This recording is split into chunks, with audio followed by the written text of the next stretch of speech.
أعوذ بالله من الشيطان اللعين الرجيم. بسم الله الرحمن الرحيم. الحمد لله رب العالمين، والصلاة والسلام على أشرف الأنبياء والمرسلين وعلى آله الطيبين الطاهرين المعصومين المظلومين، أما بعد. وقد قال الله سبحانه وتعالى في كتابه المجيد وفرقانه الحميد وقوله الحق وهو أصدق الصادقين. بسم الله الرحمن الرحيم. ألم يعلم بأن الله يرى. صدق الله العلي العظيم. السلام علیکم ورحمۃ اللہ وبرکاتہ. اللہ تبارک و تعالیٰ کا شکر ہے کہ آج 11 جنوری کو میں آپ کی خدمت میں حاضر ہوں 2 موضوعات کے ساتھ. پہلا موضوع ہے کہ اللہ تبارک و تعالیٰ تمام کائنات کو دیکھ رہا ہے اور تمام کائنات پروردگار کے حضور میں موجود ہے، حاضر ہے. آیت کا ترجمہ یہی ہے. سورہ مبارکہ علق کی آیت نمبر 14 ہے. کیا انسان کو علم نہیں کہ اللہ اسے دیکھ رہا ہے، ہر لمحہ دیکھ رہا ہے، ہر وقت دیکھ رہا ہے. کوئی لمحہ ایسا نہیں ہے کہ جب انسان پروردگار کے حضور میں نہ ہو. اوصاف الہی میں سے ہر ایک کی طرف توجہ اور ان کی معرفت حاصل کرنا تربیتی اثرات سے مالا مال ہے. ان اوصاف میں سے اللہ تعالیٰ کا گہرا علم ہے جو اپنے بندوں کا احاطہ کیے ہوئے ہے. اس حقیقت کی طرف توجہ جب بنتی ہے کہ انسان ہمیشہ اپنے آپ کو اللہ تعالیٰ کے حضور میں محسوس کرے اور ان اعمال سے دوری اختیار کرے جو اللہ تعالیٰ کی ناراضگی کا موجب بنے. وہ انسان جو اپنے آپ کو محضر الہی میں پاتا ہے اور کسی گناہ کا مرتکب نہیں ہوتا ہے بلکہ گناہ کی فکر بھی ذہن سے نکال دیتا ہے. اولیاء الہی کائنات کا محضر الہی سمجھا جاتا ہے وہ، اور اس کے حضور معصیت و گناہ کا کبھی خیال بھی نہیں آتا ہے. تو حدیث پیغمبر اکرم صلی اللہ علیہ وسلم ہے کہ ابو ذر سے خطاب کرتے ہوئے فرمایا، اے ابو ذر، اللہ کی ایسے عبادت کرو گویا تم اسے دیکھ رہے ہو، اور اگر تم اسے نہیں دیکھ رہے ہو تو بے شک وہ تو تجھے دیکھ رہا ہے. یہ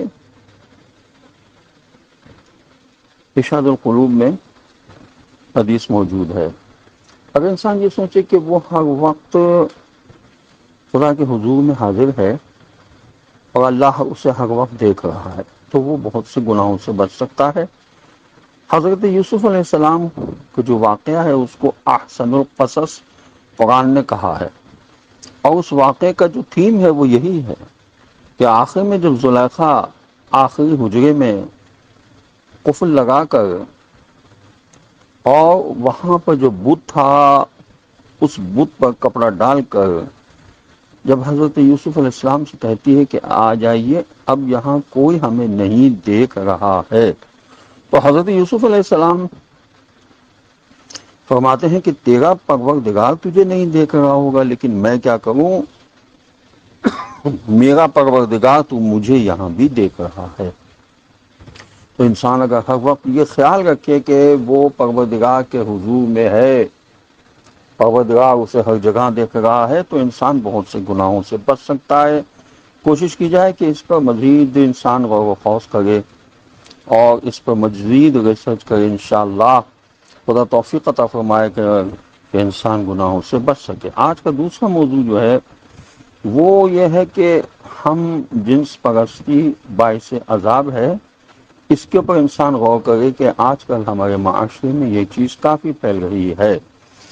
ہمیں اس کے لیے سورہ ہجر کی آیت نمبر 71 کی طرف توجہ کرنا چاہیے ہے کہ جہاں حضرت لوط علیہ السلام نے تنگ آ کر کہا، قال ہؤلاء بناتی ان کنتم فاعلین، کہ اگر تمہیں کچھ کرنا ہی ہے تو یہ میری قوم کی بیٹیاں موجود ہیں، ان سے شادیاں کر لو۔ یعنی انسان بجائے اس کے کہ ہم جنس پرستی کی طرف راغب ہو، شادی کر لے۔ امت کی بیٹیاں بھی ہر نبی کے لیے اپنی بیٹیوں ہی کی طرح ہوتی ہیں، اس لیے کہ ہر نبی امت کے باپ کی حیثیت رکھتا ہے۔ ظاہر ہے کہ حضرت لوط علیہ السلام کی مراد اپنی طبعی بیٹیاں تو ہو ہی نہیں سکتی، اس لیے کہ وہ زیادہ سے زیادہ 4 مذکور ہوئی ہیں، جبکہ دوسری طرف سارا شہر گھر پر دعویٰ بول رہا تھا۔ یہ تفسیر ماجدی میں لکھا ہے، اور تفسیر روح البیان میں لکھا ہے کہ حضرت لوط علیہ السلام کے فرمانے کا مقصد یہ تھا کہ اگر تم کو اپنی جنسی تسکین کی خاطر کچھ کرنا ہی ہے تو اس کو جائز طریقے سے تسکین دو، حرام کام کیوں کرتے ہو؟ اللہ نے عورتوں کو مردوں کی جنسی تسکین کے لیے پیدا فرمایا ہے، جنس سے نسل کی افزائش بھی ہے۔ لڑکوں سے یہ کام لینا جائز نہیں ہے بلکہ غیر فطری ہے۔ بعض مفسرین کا یہ خیال ہے کہ حضرت لوط علیہ السلام نے اپنی قوم کے 2 لیڈروں کو اپنی بیٹیوں سے شادی کی پیشکش فرمائی تھی، اور اس پیشکش سے محققین نے یہ نتیجہ نکالا کہ ہر مومن کو برائی کو روکنے کے لیے ہر ممکن امکانی کوشش کرنی چاہیے۔ جنسی تسکین عورتوں کے ذریعے حاصل کرنی چاہیے، لڑکوں کے ذریعے حاصل کرنا حرام ہے۔ یہ تفسیر روح البیان میں لکھا ہے، اور ہم جنس پرستی اکبر الکبائر گناہوں میں سے ہے۔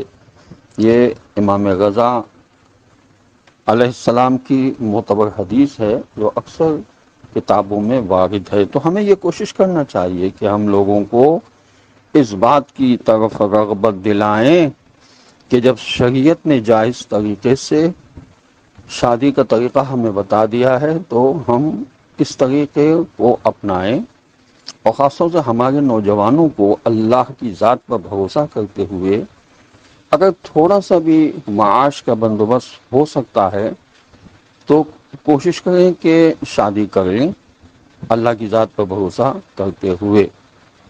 اللہ تبارک و تعالیٰ نے فرمایا کہ اگر تم نکاح کرو گے، اگر تم فقیر ہوگے تو اللہ تمہیں غنی کر دے گا۔ تو ہمیں خدا کے وعدے پر بھروسہ کرتے ہوئے شادی کر لینا چاہیے۔ یہ نہیں سوچنا چاہیے کہ کھلائیں گے کہاں سے، یا شادی ہو جائے گی اور بچے زیادہ ہو گئے تو ہم کہاں سے ان کو کھلائیں گے، کیونکہ رزق کا وعدہ خدا نے کیا ہے۔ وَمَا مِن دَابَّةٍ فِي الْأَرْضِ إِلَّا عَلَى اللَّهِ رِزْقُهَا۔ باغ پارے کی پہلی آیت ہی یہ ہے کہ ہر ذی روح کا رزق خدا کے ذمے ہے، اور اس سلسلے میں حضرت علیہ السلام کا ایک واقعہ بھی بیان کر چکا ہوں کہ رزق کی تقسیم صبح کے وقت ہوتی ہے، انسان اس وقت بیدار رہے، خدا سے اپنا رزق طلب کرے، خدا اس کو رزق بھی دے گا اور اس میں اضافہ بھی فرما دے گا۔ تو آج کی 2 موضوعات ہیں کہ پہلا یہ کہ خدا ہمیں دیکھ رہا ہے، تو جب خدا دیکھ رہا ہے تو ہم کوئی گناہ نہیں کریں، چاہے وہ ہم جنس پرستی کا گناہ ہو یا کوئی اور دوسرا گناہ ہو۔ اور دوسری بات یہ کہ خدا کی ذات پر بھروسہ کرتے ہوئے جو شادی کے قابل ہے اور اس کی ضرورت ہے اسے شادی کر لینا چاہیے، بجائے اس کے کہ یہ سوچے کہ مہنگائی بہت ہے، کہاں سے کھلائیں گے، کیسے معاملات چلیں گے۔ خداوند عالم کی ذات پر بھروسہ کرے، اور آج کل کے دور میں شادی سے پہلے جس سے بھی وہ شادی کرنا چاہتا ہو اس سے ایک ملاقات ضرور کر لے، اور آپس میں گفت و شنید ہو جائے تاکہ ایک دوسرے کی لائکس اور ڈس لائکس دونوں کو معلوم ہو جائیں۔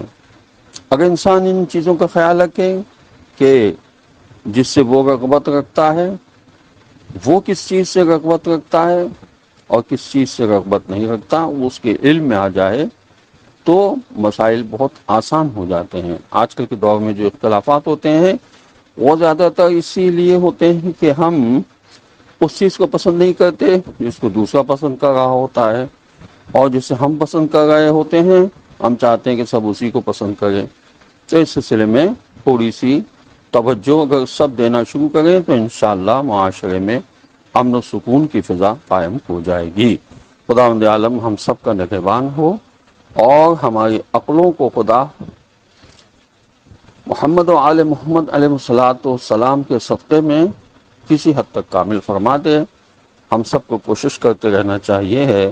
وآخر دعوانا ان الحمد للہ رب العالمین۔ والسلام علیکم ورحمۃ اللہ وبرکاتہ۔